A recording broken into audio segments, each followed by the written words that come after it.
protiv kruševačkog napretka u drugom kolu kada je Partizan slavio sa 3-1. Evo Diare, evo prilike, 1-0 za Partizan. Vode crno-beli od 56. minuta.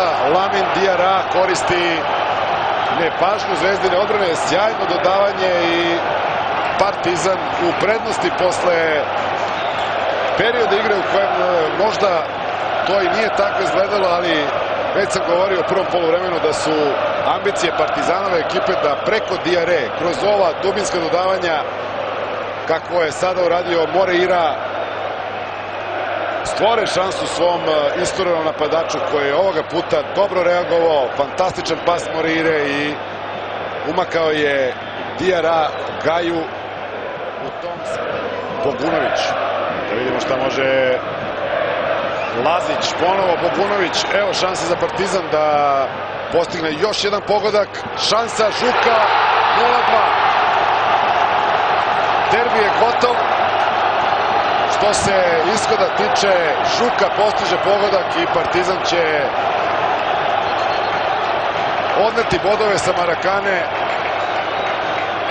Nova gužva tamo.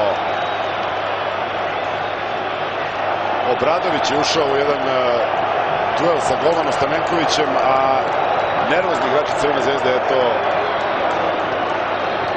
ne mogu više da verovatno podnesu sve što im se događalo večeras. Nije izgledalo u prvom poluvremenu da bi Partizan mogao da ovako lako triumfuje, ali eto, u nastavku zrelija igra crno-belih i u svakom slučaju bolja ekipa Partizana trenutno od Crvene zvezde dolazi do pobede. Šuka postiže svoj prvi gol u ovom prvenstvu, ali gol koji znači i triumf Partizana.